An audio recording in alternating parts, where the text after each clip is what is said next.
Hey, little rollerblader, are you okay? Hey! Will you guys stop talking about rollerblading? Why? Are you afraid you're missing out on something? Yes?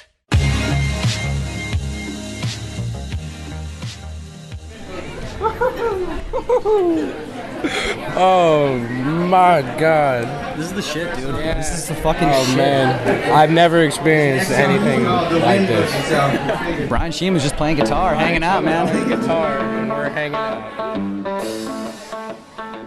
Welcome to the third episode of the Blade Rap Podcast. Today's episode opens with music from Blade legend Brian Shima. Commentary opens with Eric Thompson, aka Weedporn, and Levi.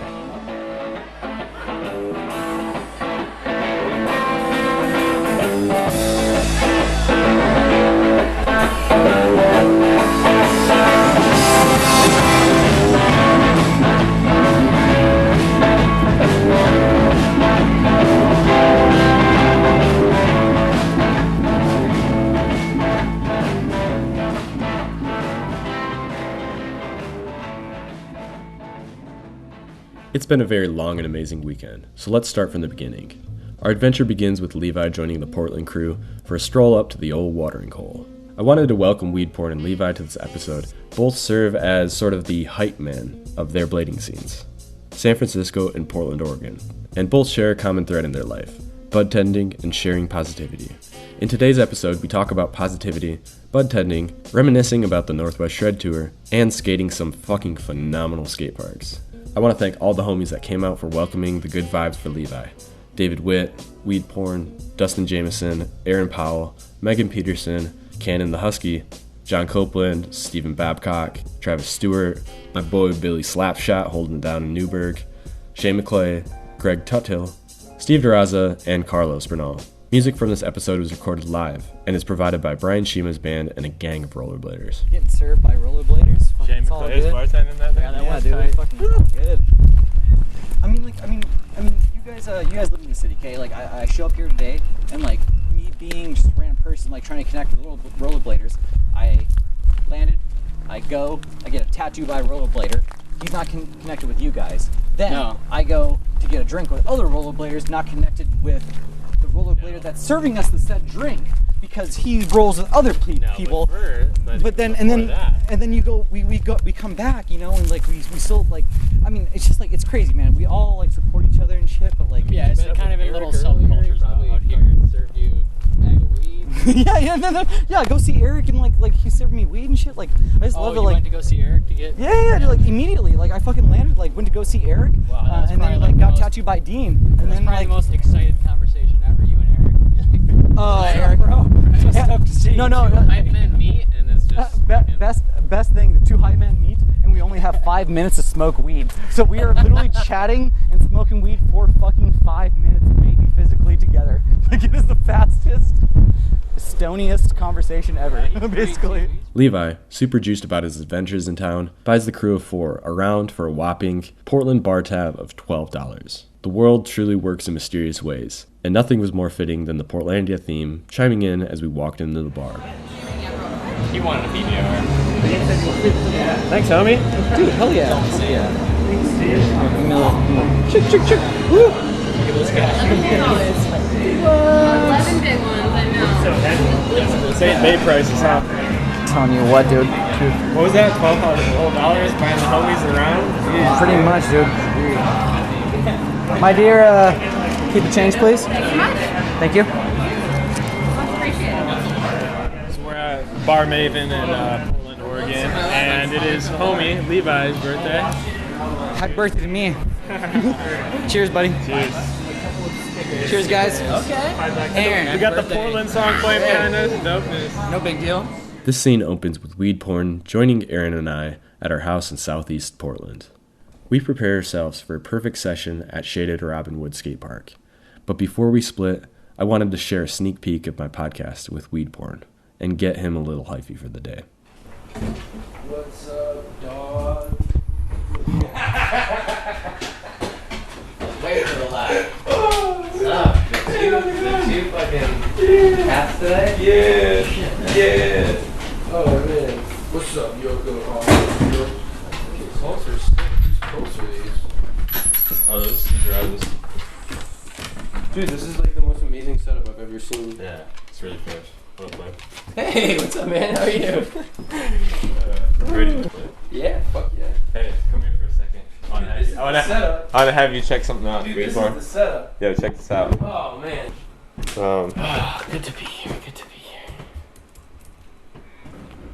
Put these on.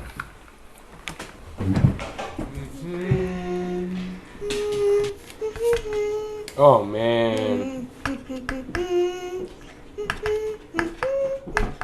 Dude, I have goosebumps already. Emotional reaction. Look, bro, the shit works. The frequencies work, bro. Yeah. That shit's fire. That shit's fucking fire. Bro. That shit's fire, dude. That's some life-changing shit, dude. Henry doing the fucking Star Wars? Yeah, that's episode 2 I'm working on right now. Dude, with that's David. so Interview with David good. Witt. Fuck. Dude, that's crazy. That's just really sick, dude. That's good audio. That's really amazing. That's where it's at. Thank you, bro. Today's world is a really crazy and strange place. More than ever must we share our positivity, insight, wisdom, and love. Weed Porn breaks down his interpretation of the solar eclipse and how it might play a role in spirituality and positivity on mankind and in rollerblading. It's happening Monday, I believe, right? Yeah. Yeah, the 21st. Yeah, the eclipse pretty much is the first glimpse into the cosmos that any of us will ever be able to see from planet Earth. So, from my understanding, we will be able to see stars and planets from essentially spaceship Earth in a way that none of us ever have, because the veil of the sky will be sort of lifted. I mean, what do you think? You said that it's sort of a life-changing experience for a lot of people, or spiritually, so what do you think about that? I think that that a lot of people in our generation are just not really in tune with themselves spiritually at all, and I think that a lot of people have a lot of misconceptions about their own mind and their own body, and how we all interact with the universe, and how the universe is all kind of one. And I believe that that is largely the fault of, cultural phenomena, trends in art and in music and stuff like that. I think that we all notice sort of a degradation of culture in our own generation, and I think that we can all sort of agree that as a generation, there's not a whole lot that we have to be sort of spiritually or intellectually proud of in a lot of ways. A lot of the intellectual advancements of our generation and of our time are bad things, like cell phones and television and stuff like that, and how everybody just watches Netflix all the time, and is just sort of interested only in entertainment, almost addicted to entertainment and stuff like that. And I think that a natural experience like the solar eclipse is a really important spiritual journey that people need to take, and especially all of us need to take, right here, right now. And I think that the eclipse will bring a sensation and a feeling of oneness with the universe and with oneself to anybody who takes it a little bit seriously. What kind of domino effect could that mean for the way that people act, or how blade culture, or even blade family out here? I really like that you asked me that. I think that's a really good question, because I think that rollerblading is something that could really benefit from such an experience. And as far as like a domino effect is concerned, if even a few rollerbladers who are influential or who people are inspired by have a change of mindset, that is something that could be perhaps set into motion by the eclipse or by any other sort of spiritual awakening experience. It doesn't have to be the solar eclipse. It could be anything, but I think that this is that the solar eclipse is a really good universally attainable spiritual experience that we can all share.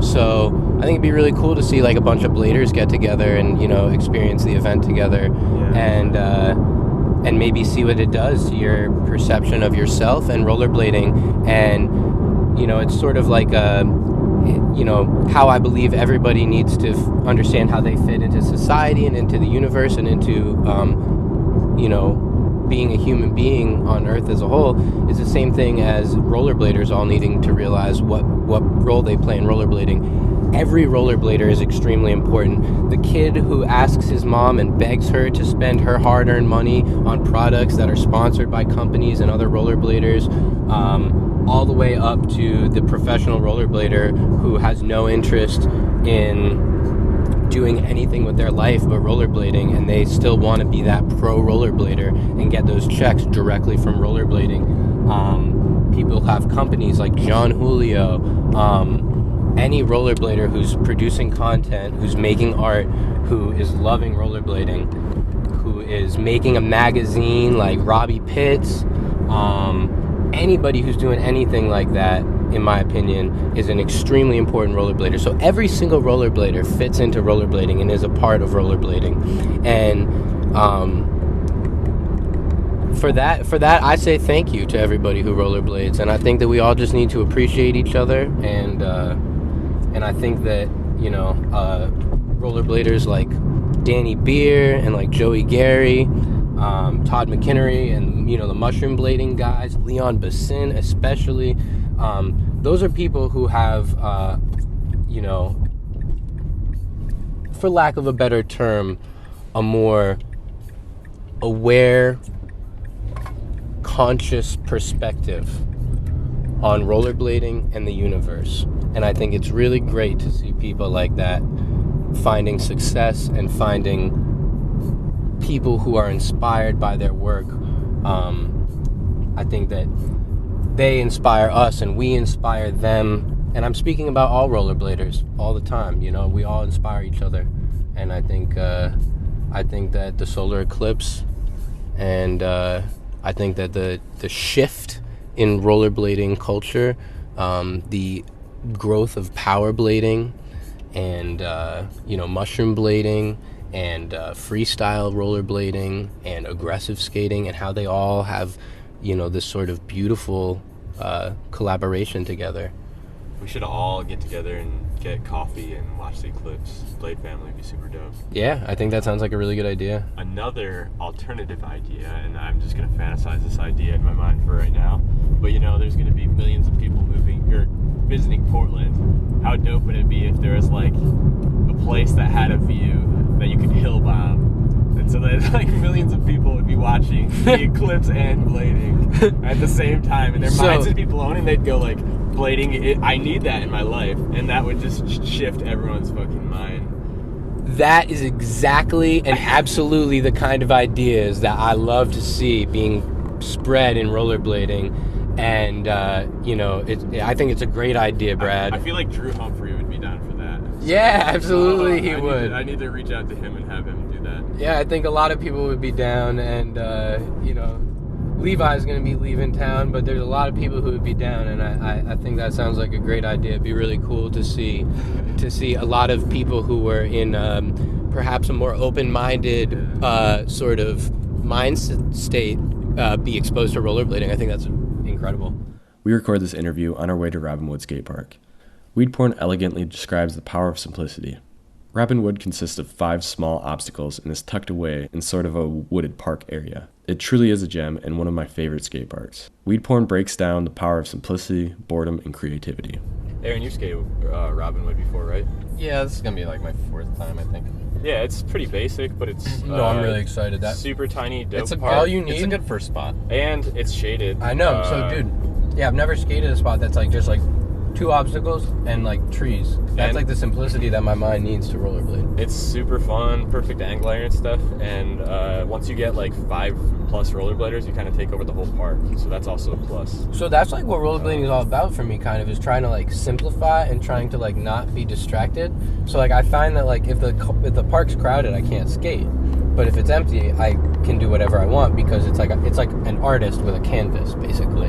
It's like if your canvas is blank, you can put whatever you want on it. But if it's all busy and then, you know what I mean, you gotta like work around stuff, that's not gonna work. That day at Beaverton, that was a prime example of that, where you and we just banged out 2 60-second edits just like that, just because. Yeah, in like a couple hours. It was high noon and no one was skating at all, so we had the whole open park to ourselves. Yeah, it was super hot out and we had the whole park to ourselves and it was just like perfect, and like we like came prepared, we like had an idea of what kind of tricks we were trying to do and we did them. And like that's like basically what I'm talking about is like I think that like Robinwood, for example, it's just a skate park that's just like a ledge and a quarter pipe and trees and you're like alone. So like imagine like if you're skating alone there, your mind is able to be creative and your mind is able to wander because you're not just like, oh, what can I do on that obstacle?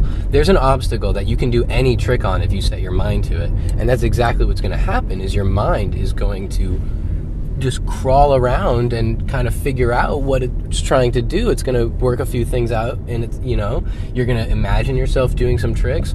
You're going to do all the basic tricks that you know how to do already, and they're going to be done, and you're going to be bored really soon. And when that boredom strikes, that's where creativity comes in, and it's like a beautiful thing. I think that like rollerbladers need to like just like, you know, find more simplicity in their mind, basically, and in what you skate and stuff like that. Like I think that, at least for me personally, it is really helpful. Look as we here. Let's shred. This interview begins with Weedporn and Brad discussing the Northwest Shred Tour. We discuss vibes, Danny Beer, Heaven on Earth, and the Canadians. We're here at Robinwood.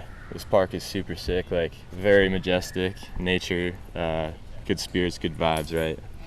We just came off of Northwest Shred Tour, and you talked a little bit about how that was sort of a spiritual experience for you, and talk a little bit about that, and maybe about how you think it affected some other people's lives, and what, you know, how blading and spirituality kind of mix like that. Definitely. So first, like basically there were like a lot of people who I really feel like I kind of connected with on like a more spiritual might not necessarily be the best word for it, but it's kind of a hard thing to describe because it's this feeling that nobody knows how to describe.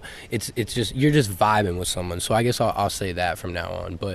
But there's a lot of people I was vibing with, like for example, back on that simplicity vibe, like I was talking about earlier, like when we were at the Native American reservation, the vibes there are like really special, and they're very quiet and they're very calm and they're very, you know, it's kind of, you know, for someone who's never been to a Native American reservation, or been around people who are more spiritually, you know, aware, like that, like it's kind of a special feeling to be around people who are, you know, more calm and more one with themselves. And that was insane to see. You know, like after the skate spot, we got posted up at the Indian reservation spot. It's one road that opens up to the bay, basically a winding hill bomb where people could test skates and hill bomb. K2 is out there giving out skates. The vibes are all right, and you know, like, yeah, just talk a little bit more about that. I think for many of us, it was you know, almost our idea of heaven on earth, sort of. You know, it's like you described. It's just this gorgeous winding hill bomb down that opens up into the bay. The bay, yeah. And yeah, it's called the Puget Sound. That's what it's called. And you know, there was just beautiful stars out, and we all had those fireworks going on, and campfires, and just a lot of rollerbladers and a lot of good vibes. And you know, it was a really good time. I think a lot of people had one of the best times they've ever had. And you know, back to that skate park session at, you know, that the night before we camped there was a lot of really good influential rollerbladers there, like Vasugi and Danny Beer and you know, people like that, Colin Martin, Andrew Niemirowski, and Nemo's like a really good friend of mine. We knew each other a long time ago. We, you know, used to skate at Woodward East together in the summertime. And so you're homies with Air Dolphin and Young Juice, right? Yeah, Young Juice and Air Dolphin and Nemo and I all Juice and Nemo and I all knew each other at Woodward, and I knew Juice from living a couple towns over from him in Massachusetts, and Super sick. yeah, Air Dolphin has always been a part of the Massachusetts rollerblading scene for the last 15-20 years, and we got Aaron Powell warming up in the background, but the audio is gonna sound super sick, so we're just gonna roll with it. Yeah. And I basically I just feel like I caught like a lot of really good vibes from Danny Beer and Colin Martin, and from Colin Bratley. Those are just guys who are really kind of doing new things in rollerblading, which is what I'm all about. And it was cool to skate somewhere simple and quiet with those dudes. I think it was maybe Port Townsend, was it? That town that we rolled up to, where it's right along the bay and basically water. A small town, and you could see water almost on all sides. Yeah, you could see. Yeah, there's snow-capped mountains view from the skate park. It was so majestic that there was deer walking down the street 5 feet from me. Yeah, it's like a city where nature and humans actually kind of coexist. Mm-hmm. Like there's deers walking down the street like they're people. Incredible, yeah. And that session in particular is kind of interesting because we had. Everyone is a little beat from a couple days of skating. Some of us were just getting out there. You were holding it down. You were skating with all the dudes. We had Nemo out there. We had all the Canadians, and we were sitting off to the side, and we kept saying, "Yeah, man, the Canadian show is looking great right now." And me and Ivan Gwynn and a couple other boys, we were just sitting back and watching the Canadians just rip in pure style and finesse and just next level sort of skating, and how you said simplicity, but also refined. Yeah, I think that a lot of those guys. For whatever reason, I think that Leon's really inspirational and provides a lot of mental clarity, and can has a lot of techniques and things like that he shares with people in the rollerblading world that they use to have this sort of good, cool, simple, open mind about rollerblading, and that creativity and that open mind is super inspiring to me for sure. And also Levi too, Levi from San Francisco. He'll be joining us in the session in about a half hour or so. Yeah, everyone was talking about going back to the skate park, Port Orchard, that everyone had a really good time at. There was a great session, and everyone was talking about we should go back there, after Shred Tour, skate it again. And Levi said, I had a great time shredding there with all you guys, but I'm not much of a rehasher. I'm probably just we'll just move on. Maybe we'll skate Seattle, go do something different, something new. Sure. And that energy of always wanting to do something new, always progressing, always living in the moment, I feel was really inspiring. And that's how Danny Beer's skating is. It's always in the moment. Danny Beer lives in the moment on rollerblades. Rollerbladers who are open-minded and who are friendly and stuff like that, and who skate with that vibe, you can just take some of that vibe with you if you want some of it. If you want to borrow some of it and go skate and shred it up, you can go do that. Yeah. I love meeting new bladers and kind of just seeing them do different things. And also after we got done skating for the day, we all went to the campsite. All of a sudden there's all these big wheel bladers shredding through the campsites, basically finding the loops of the campsites and hill bombing through it. And families were loving that shit, and they were it was a spectacle to watch, right? So they're hill bombing. I think he flew off of the trail with his GoPro, and I saw the boys coming down the trail, and I pulled them over and said, yo, I need somebody to go and do this trick down this log. And Levi went and strapped up the blades. We got the flash ready, and we got a really cool shot of him doing this basically foot plant to safety grab into this log with big wheels. And dude, that essence of just doing things in the moment was so sick, and everybody was everything lined up, and we couldn't have gotten to that moment. I saw that session. I was really jealous when I saw that picture, because I actually didn't camp at that site that night. Everyone kind of split up that night, and I ended up just camping with the Canadians because we were just still skating at that skate park that you were talking about. But I was like, wow, I really wish I was at that session. I've always had this dream of skating in the woods and skating, a log or something like that, big wheel on a log, and really cool to see somebody do it. And just it's really special that there's other people who are sharing this vision of creative, inspired rollerblading. Yeah, and shout outs to the Canadians too. I saw them go out there and get that photo up at the Hurricane Ridge. We were eyeballing that spot. We wanted to go out there and shoot a photo the next day, but we just kind of couldn't make it, and our schedules are getting a little tight. but we had the same vision, and that was super cool. And it was like amazing to see that another rollerblader saw that opportunity and got that pick. It looks like Weed Porn's booting up, putting on the old skates. Danny Beer, you see that dude always has like a smile on his face, and he's kind of does any trick that he wants and kind of pushes boundaries too and break it down. Like, tell us, what do you think of his skating? I know you're a huge fan. Well, yeah, I don't know. He's one of my favorite rollerbladers in the world right now.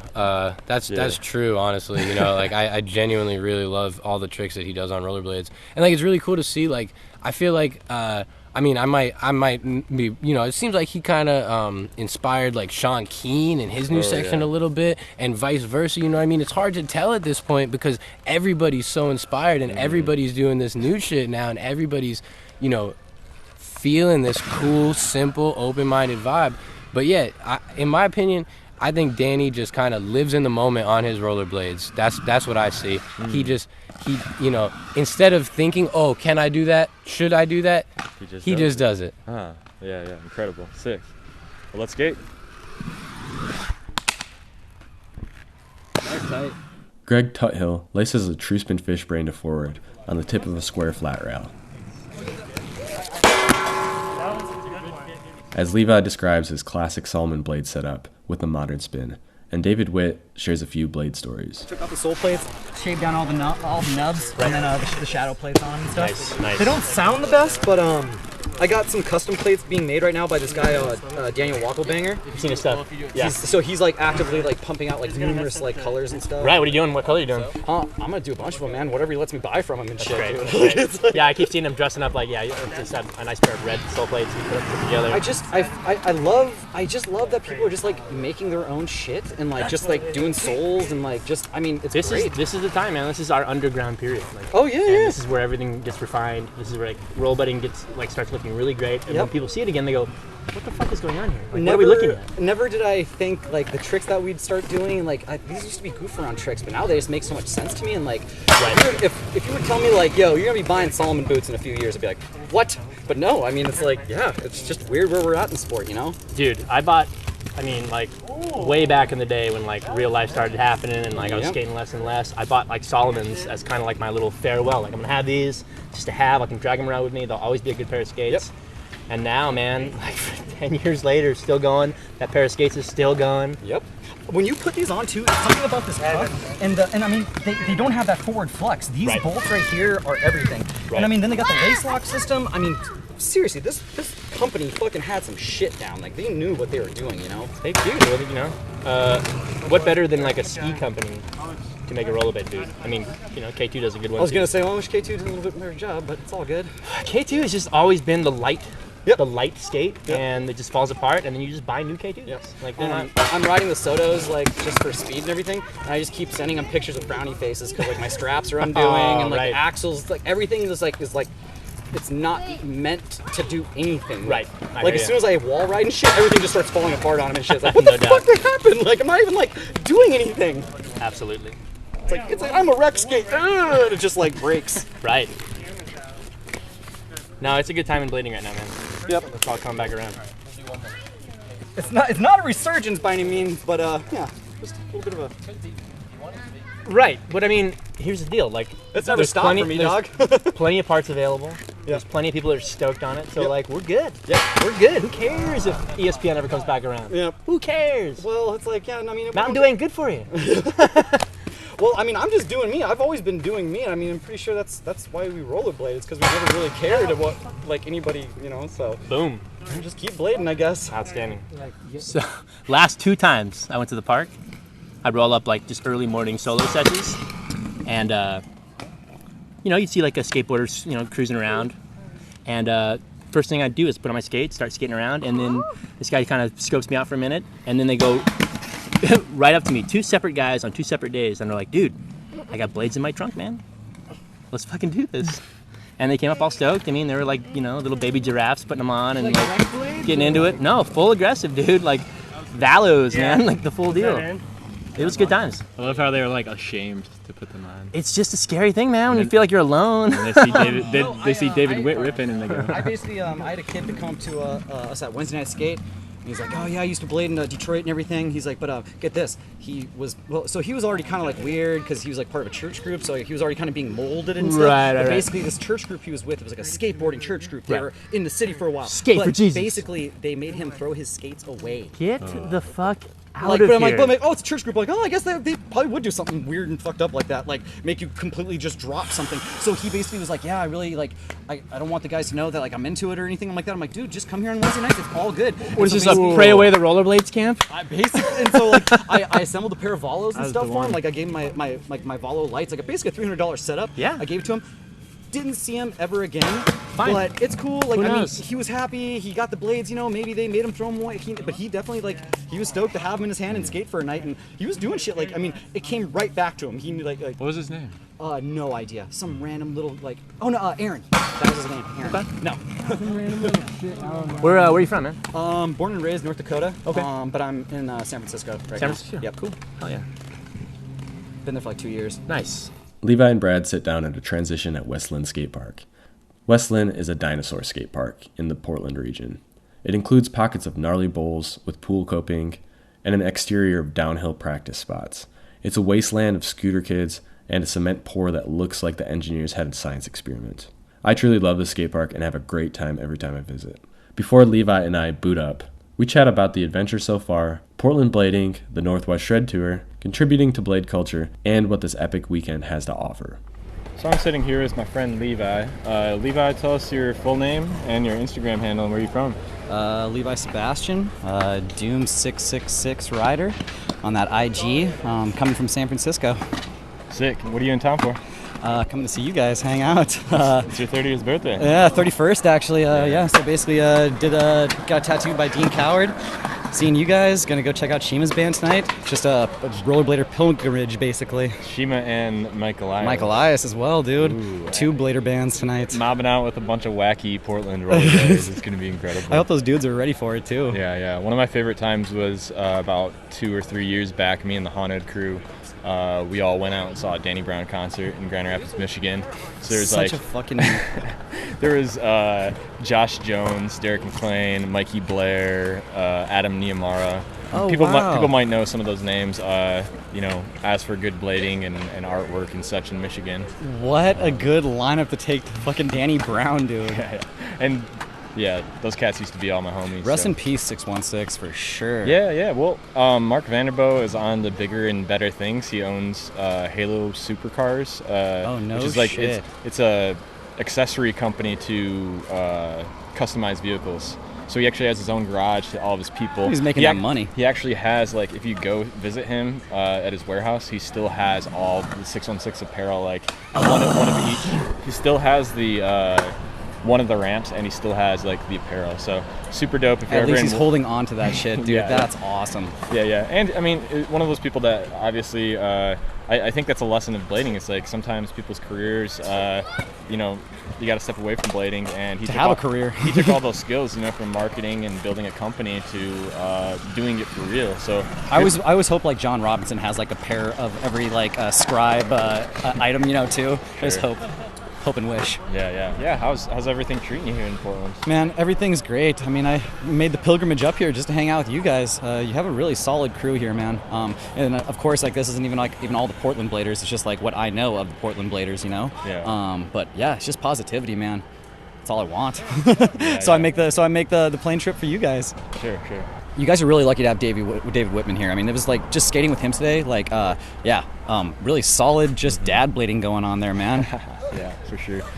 You were on Shred Tour and clicked with some of the Portland homies, and now you're out here. Pretty dope. Yeah. We kind of had this kind of joke. We kind of mentioned like Shred Tour never died, and we're still out here. Like every time the vibes, even when we get like a crew of like 5 to 6 people, and even. like 5 to 10 people, sometimes even people from out of state. The Montana guys come out here, or Seattle people, or you come from California, but it is like, it feels like it never ended. Oh, yeah, man. So. And I feel like everybody's still super juiced on that. I mean, like, ultimately, like, I didn't know anybody on the shred tour, so I'm basically made a lot of friends there. And even just like on Facebook and shit, still just being able to contact everybody. I mean, you can tell everybody's still juiced from the shred tour. Yes. I mean, it was my first one, and it's just like the Blade Cups. Once I went to one, I'll never miss it again. Right. Kind of feel foolish of not going before, you know, that kind of thing. But yeah, man, it's like a really nice reminder, even just like sitting right here with like at the skate park and stuff. It feels just like we're back up in Washington right now. Absolutely. You know, I love it, man. I really love this year's Northern Washington trip. I mean, shout out to Preston, shout out to everybody that helped out with that. Like, even people making T-shirts, hosting, helping do anything. Man. You know, a lot of coordination. Super sick. Like, I want to talk about Montana for a second. We did Montana 2 years ago, and that trip was incredible. I mean, photogenic. I felt like a lot of people really, even some people moved to Montana. I was going to say, yeah, Paco, like Paco left for that reason, you know? Yeah, they really gravitated towards that. Super cool. It's beautiful out there, and some of the most incredible skate parks. Colorado is kind of the same way. Yep. It makes sense when you now, like when you see Cameron like Talbot skate, you're like, you go to those parks, and you're like, oh, okay, now I get it a little bit more. Like he's always been skating like burly ass concrete parks, you know? Yeah. And this year's Northern Washington was just a different trip, like different sort of. I feel like it was less heavy in terms of tricks going down. It was much more chill. Oh, and yeah, the tricks were chill. And people were very. I don't know. It was like people were pushing the wacky boundary, and people were vibing off each other's stuff. And I feel like everyone became a little bit of a different skater after that trip. Absolutely. You know? Dude, I picked up some shit. I mean, like, a lot of wackiness. I mean, we had weed porn, and then as soon as like I pulled up to when we pulled up to the reservation, and we saw all those Canadian dudes, I was like, oh, it's gonna get really weird. And then, you know, fucking Colin Martin drove Vasugi and all those guys up. So yeah. I mean, yeah, there's weirdness on top of weirdness there, man. I think I talked to like one of those Canadian guys where he wasn't even skating the park, and I asked him why, and he literally just said, "Park's not weird enough for me." And I'm just like, damn, that is awesome. Like, that must have been one of the Bradley brothers with on big wheels on homeboy with the small little art hipster little shades or whatever. Okay, but the one of the wizard skaters. I believe. The other brother that was the only way that I can describe. I think he is wearing these strange boots. It's always fashionable and wearing. Always fashionable. Yep. Yeah, but that dude had just the sickest, most mind-blowing style, along with Andrew Niemirowski. Yep. Dude, Andrew with his spins and his flips, man, he was crazy. He was doing fakie nines out of the bowl, and kind of, I don't like spin moving tricks. I think that even out of the bowl, who's just doing that? But spinning can be corny and can be weird. Yep. But when you do it with such style and finesse, it's just absolutely incredible. And then they were doing like simple tricks, like there was sort of a box with a banana lip up. Oh, that banana lip was awesome. And the Canadians were just breaking it down, but they were doing some incredible shit. I think he was doing like a top porn and then 360ing out of it, but basically keeping his shoulders forward the whole time. So it was this really, really stylish 360 out. But yeah, that was either I think Nemo or one of the Bradley brothers. Danny Beer too. He was just nutso bango, man. Got them karate kick squats. So much fun to watch. Yeah, dude. Too much fun.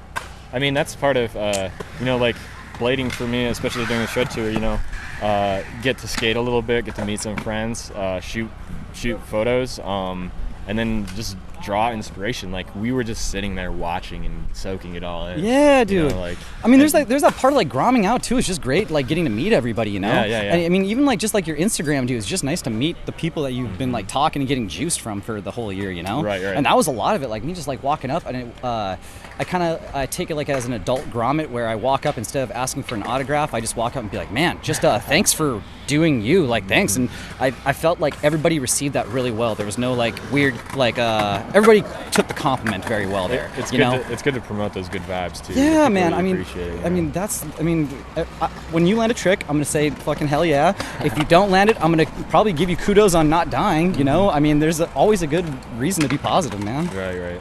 And I think that's actually why, I mean, I just coming up here and fucking with you guys. I mean, there's nothing but smiles on all your guys' faces, you know? Yeah. No, you're all just welcome. Yeah, dude. Good camping and great scenery out here. Literally, too, and that's another thing. Like, I mean, as soon as I said I was coming up, I think I got offered by every last person to stay at their place, you know? And I mean, that's what rollerblading is. I know in the Bay Area, a lot of the kind of like, not retired bladers, but, you know, like you got your Vinny Minton, a lot of the Bay Area guys are doing media now. And it's literally just because they did it in rollerblading and they had friends, and, you know Lomax got all those guys some jobs up there, you know? Right. It's just, yeah, it's great. we can't just turn on ESPN and watch blading, and there's no media coverage that's mainstream necessarily. We almost got to search for but rollerblading. What we do have that's special and unique is we can go to a camp event and skate with the best pros in probably the world. Yep. Become great friends with them. And like, you couldn't say that for skateboarding. I mean, Not at all. How many people know Bob Burnquist and Tony Hawk Exactly. and all the mainstream dudes?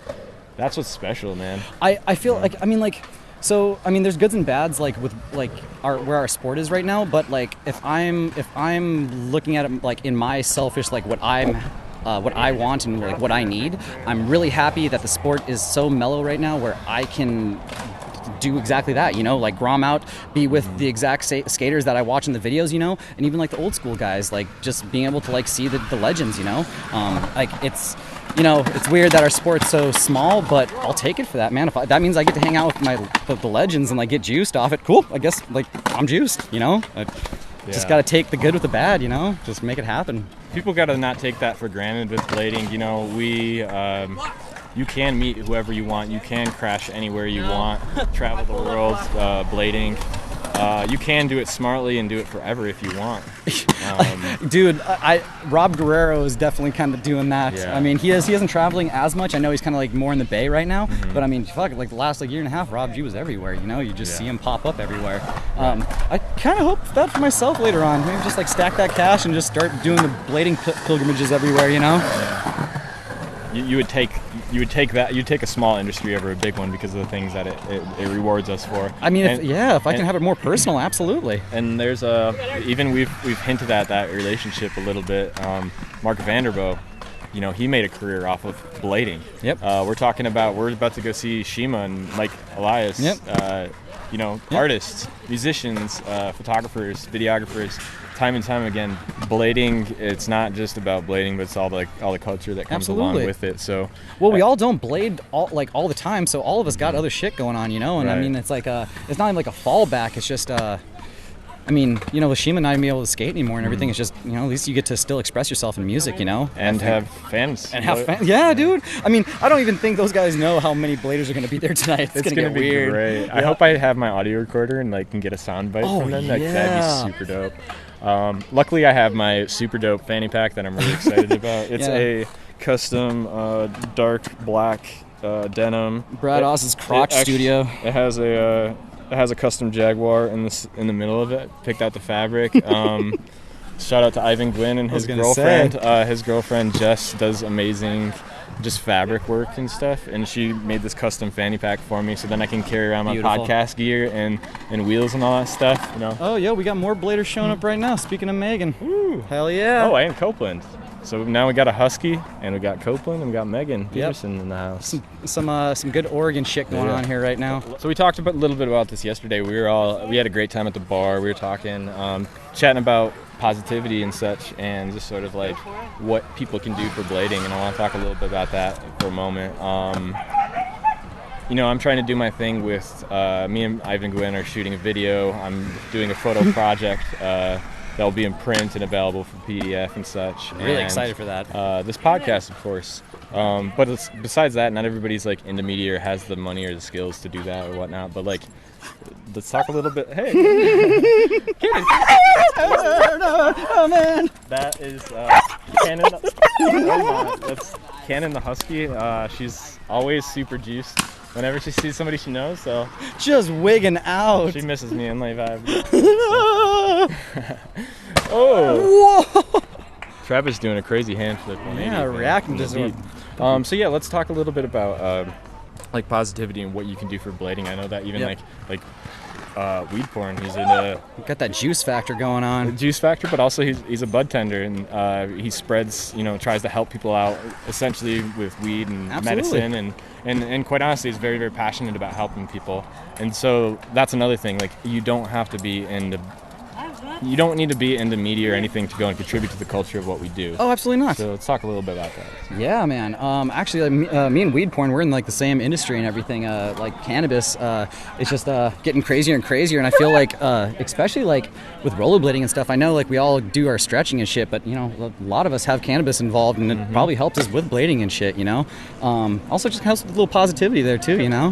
What can the average blader contribute to positivity? Holy in blading? fuck! Well, just be positive in general. I mean, I'm so interested and just shocked on how much hate I still hear and like read on message boards and stuff. And I know everybody's entitled to their own opinions. I mean, but man, if we all just bitched a little bit less and just skated, you know, how awesome would it be if we all gave each other props on the tricks? I mean, how positive would every session be if every time? Yeah, I think only that negativity kind of saturates on the internet.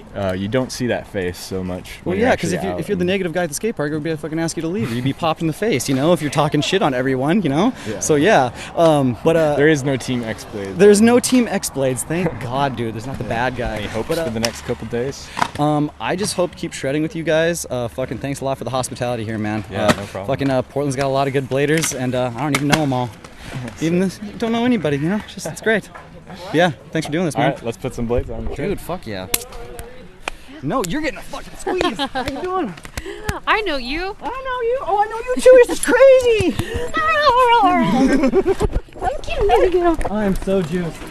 Weed Porn, Greg, Steve DeRaza, and Aaron Powell reminisce in the car about the skateboard hype at Westland. Literally doing 6-foot melons out of like 10-foot quarters, like rippers, absolutely rippers. The holes are giant, And like drinking beers and getting wild, and they like weren't getting aggressive with us. They were having fun with us. Yeah, they were like they were like asking us a chugging bunch of beers questions. and ripping waves, and they were like, cool, roller, like they were cool. It was weird. They were applauding our tricks. Yeah, and they were like there's this one who talked to Told him to Brad check for like out- 10 minutes, yeah. talked to me for like 10 minutes, and he was just, We told them to check That's out cool. the show. Usually, like the bull rippers, are like gnarly Yeah, dudes. man. I know. And they were like even like one dude worked construction all day and was just like ripping beers out of a thermos and like you know like They were loving Babcock and John Copeland washing up. yeah, Copeland's fun to watch skate like that. Oh, I do. That one dude was just fucking, like 5-foot air to like tail stall. Crazy. Yeah, he's He was like, wasn't wearing a shirt. I was like, damn, dude, don't you ever fall? dude. He had a scar on his a huge chest that was like Yeah. Didn't fucked they up. like resurface that park? Is it way smoother, or is All it the just bowl like coping is like. And it's like they painted it with like some good paint or something. Eric Thompson, the artist formerly known as Weed Porn, breaks down the importance of a strong blade name like Weed Porn.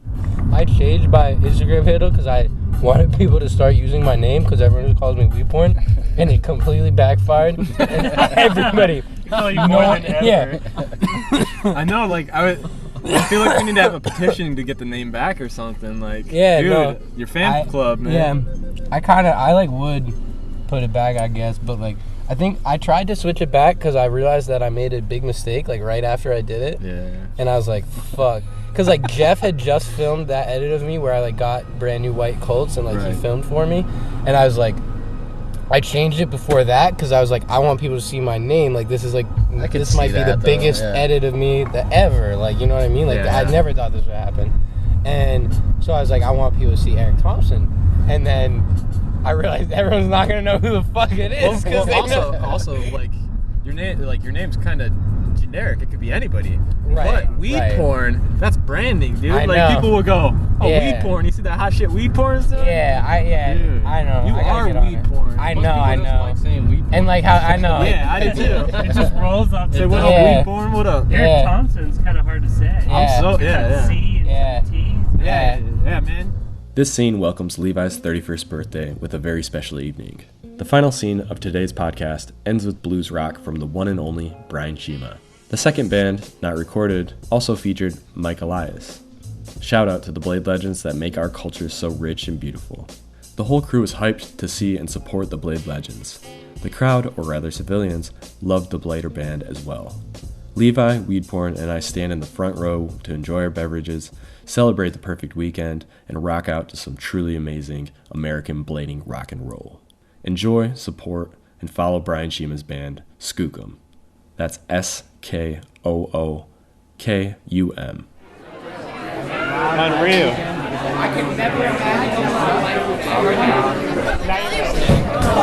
Cheers, buddy. Fucking so awesome, dude. This is the shit. Where we at? Fucking, I don't know where we're at. We're at a bar, though. And I see a bunch of rollerbladers on stage. I see a bunch of rollerbladers in the crowd here. This is the shit. We got Skookum. Basically, what you got is Shima on guitar. You got Brendan Tidd here on bass. You got Salazar on guitar here. You got Peter fucking playing the drums there. It's fucking awesome, man. It's literally 4 rollerbladers playing some blues. It's beautiful, man. It's fucking. It's what like you drinking? I got my. I literally just asked him, any IPA you got, give me that shit. What are you drinking? Whiskey. Cheers, buddy. Once again, we got weed porn over here. Fucking drinking too, chilling. How's it going, y'all? We're Skookum from Oakland, and we really appreciate you guys coming out.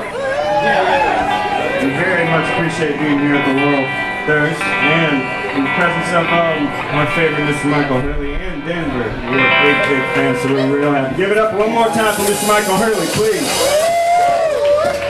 All right, we're gonna get things going here.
Since we played together, but, you know, this is good.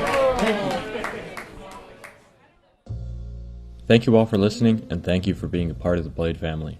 This podcast has been edited to condense time and enhance your listening experience. Please support us by visiting our Patreon page at patreon.com/BladeRat Podcast. Sign up to become a Patreon supporter and receive Blade Rat apparel and other rewards. Follow my work at Brad Oz Photo on Instagram or bradozentowski.com. And follow Haunted Wheelco on Instagram and hauntedwheels.com.